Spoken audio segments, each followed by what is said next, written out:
आज हम बीए प्रथम वर्ष के विद्यार्थियों के लिए राजस्थान के भूगोल के अंतर्गत कृषि पर विस्तार से अध्ययन करेंगे। राजस्थान की कृषि भी देश की कृषि के समान ही है। इसे भी मानसून का जुआ ही कहा जाता है। मानसून की अनियमितता, अनिश्चितता, असमानता, अरूपता और अपूर्णता के कारण राज्य की कृषि भी सदैव प्रभावित रहती है। राजस्थान में सन 2003-04 में भारत के कुल कृषि क्षेत्रफल का 10.3% क्षेत्र पाया गया था। अतः राज्य में कृषि का महत्व हमारे संपूर्ण देश के समान ही है। हमारे देश में लगभग 78% जनसंख्या कृषि में संलग्न है। राज्य की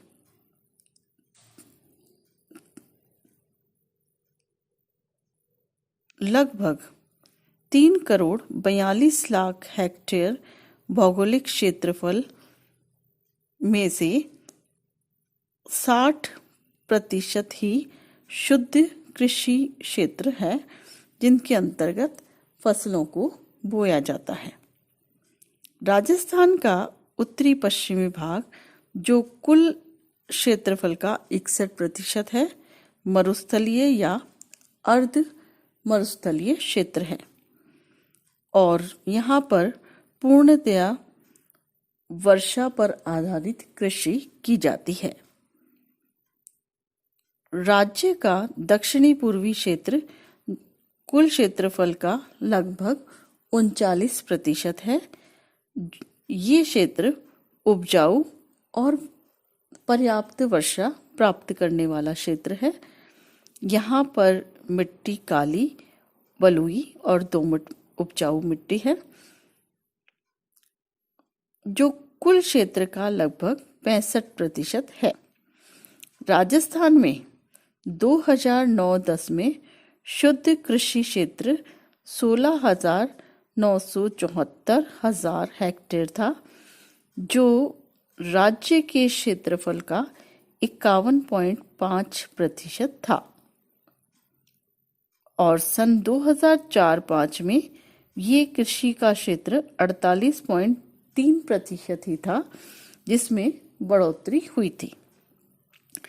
अतः अन्य राज्यों की तरह ही राजस्थान भी कृषि प्रधान क्षेत्र है। राजस्थान में गेहूं 9%, जौ 26%, मूंगफली 41.3%, चना 6.9% बोया जाता है। धनिया के कुल उत्पादन का 40 से 50%, जीरा 40 से 50%, इसबगोल 80%, मेथी 70 से 80%, सौंफ 10 से 15% आदि का उत्पादन राजस्थान राज्य करता है।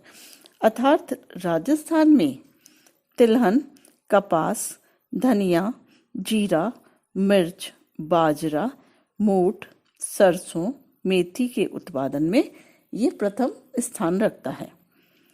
राजस्थान राज्य में सन 2011-12 में कुल बुवाई क्षेत्र 242.92 लाख हेक्टेयर था, जिसमें कृषि के अंतर्गत खरीफ की फसल प्राप्त की जाती थी और खरीफ के अंतर्गत जो क्षेत्र था वो 158.5 लाख हेक्टेयर था और रबी की फसल के अंतर्गत 84.38 लाख हेक्टेयर था। यहाँ पर बड़ी जोतों का लगभग अभाव है। जोतें छोटी पाई जाती हैं या सामान्य जोतें पाई जाती हैं, यानी खेतों का आकार जो है वो बहुत बड़ा नहीं है। यहाँ पर सामान्य आकार के खेत पाए जाते हैं, जो कि कृषकों के स्वयं की अपनी संपत्ति है और जो जनसंख्या है वो बहुत सारे जो खेत हैं जिन पर वो बटाई के रूप में कार्य करते हैं। यहाँ कुल फसलों के अंतर्गत जो क्षेत्रफल है वो 29.51% क्षेत्र ही सिंचित क्षेत्र है और कुल बोए गए क्षेत्रफल का 33.68% क्षेत्र कुल सिंचित क्षेत्र के अंतर्गत आता है। इस प्रकार से हम कह सकते हैं कि राजस्थान में जो है वो बहुत बड़ा हिस्सा बंजर है। क्योंकि राजस्थान का जो सुदूर पश्चिमी भाग है वहाँ पर मरुस्थलीय और अर्ध मरुस्थलीय प्रकार की सामान्य दशाएं पाई जाती हैं। अब जैसा कि मैंने आपको बताया था, राजस्थान में तिलहन, बाजरा, मोठ, सरसों, मेथी, कपास, धनिया, जीरा और मिर्च का उत्पादन में ये राज्य प्रथम स्थान रखता है। और जो मोटे अनाज हैं जिनमें चना, दलहन, सोयाबीन आदि में भी ये प्रथम स्थान रखता है। दूध का जो उत्पादन है उसमें चौथा स्थान रखता है। फलों और सब्जियों के जो उत्पादन है वो राष्ट्रीय स्तर पर यहाँ पर औसत से भी बहुत नीचे हैं। यहाँ पर जो कृषि है उसकी अनेक विशेषताएं हैं। कृषि की जो विशेषताएं हैं उनमें हम अगर देखें तो सबसे पहले कृषि मानसून पर आधारित है। राजस्थान की जो कृषि है उसे भी हम मानसून का जुआ कह सकते हैं, क्योंकि यहाँ पर जब कभी भी वर्षा नहीं हो पाती या होती है या देर से आती है तो फसल नष्ट हो जाती है, या अगर समय पर आती है और कम आती है तो भी सामान्य फसल होती है, क्योंकि यहाँ पर सिंचाई के साधनों का लगभग अभाव पाया जाता है। तो इसलिए यहाँ पर जो कृषि है वो मानसून पर आधारित है। ये इसकी पहली विशेषता है।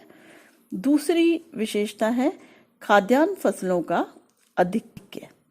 यहाँ पर जो फसलें बोई जाती हैं उनमें वाणिज्यिक फसलों की तुलना में खाद्यान्न फसलों का उत्पादन अधिक किया जा रहा है। तीसरी विशेषता है खाद्यान्न फसलों का क्षेत्रफल घटते क्रम में।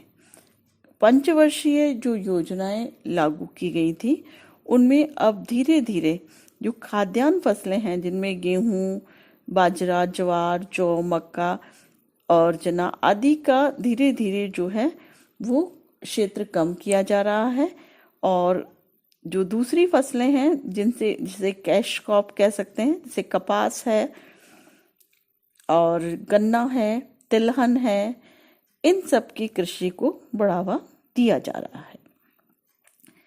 एक और विशेषता है कि यहाँ पर मिश्रित कृषि की जाती है। मिश्रित कृषि से तात्पर्य है कि यहाँ पर कृषि के साथ साथ पशुपालन भी किया जाता है, जैसे कि हल चलाने के लिए, कुएं से पानी खींचने के लिए, सिंचाई करने के लिए, परिवहन के साधनों के लिए जैसे बैलगाड़ी वगैरह के लिए यहाँ पर पशुओं की आवश्यकता होती है, क्योंकि यहाँ पर आंशिक रूप से ही मशीनीकरण हो पाया है, बाकी सारा काम पशुओं के द्वारा की जाता है। इसलिए यहाँ पर दूध के लिए पशु पाले जाते हैं, ऊन और जूट और खालों के लिए भी पाले जाते हैं, गोबर के लिए भी जानवर पाले जाते हैं। नेक्स्ट है शुष्क कृषि। शुष्क कृषि यानी जैसा कि मैंने कहा कि फसल जो है वो मानसून पर आधारित है, इसलिए यहाँ पर इस तरह की फसलों का विकास किया जा रहा है जो गर्मी को सहन कर सके, शुष्कता को सहन कर सके। तो इसके लिए इस तरह की फसलों में शुष्क कृषि को बढ़ावा दिया जा रहा है। नेक्स्ट जो विशेषता है वो है जीविकोपार्जन का आधार। यहाँ पर जो 70% से अधिक जनसंख्या है उसके जीविकोपार्जन का जो मुख्य आधार है वो कृषि ही है, और कृषि के अंतर्गत राज्य के 80% से अधिक लोग लगे हुए हैं, और कृषि के साथ साथ लोग पशुपालन भी करते हैं। तो ये उर्वरकों के उपयोग में कमी, यहाँ पर जो उर्वरक है वो उनके उपयोग में कमी की जा रही है। कंपोस्ट खादों का और इस तरह की खादों का जो है विकास पर अधिक जोर दिया जा रहा है। मानव श्रम का आधिक्य, यहाँ पर जितनी भी फसलें हैं उनमें मानव श्रम का आधिक्य है, क्योंकि उसके कृषि के लिए बुवाई, निराई, गुड़ाई, सिंचाई की कटाई आदि में मानव श्रम की आवश्यकता होती है। क्षेत्रीय विविधता, यहाँ पर जो है कृषि के लिए क्षेत्रीय विविधता पाई जाती है। जैसे दक्षिणी भाग जो है वहाँ पर कृषि उपजाऊ क्षेत्र है, पूर्वी क्षेत्र में भी कृषि के क्षेत्र पाए जाते हैं, पश्चिमी क्षेत्र में कृषि के लिए अनुपयुक्त क्षेत्र है, लेकिन वहाँ पर केवल वो फसल होती है जो शुष्कता को सहन कर बावजूद होती है। नेक्स्ट, अब हम फसलें हैं उनको हम दो वर्गों में विभाजित कर सकते हैं, खाद्यान्न फसलें और व्यापारिक फसलें। अब हम नेक्स्ट जो हमारा लेक्चर होगा उसमें खाद्यान्न फसलों का क्रमवार अध्ययन करेंगे। धन्यवाद।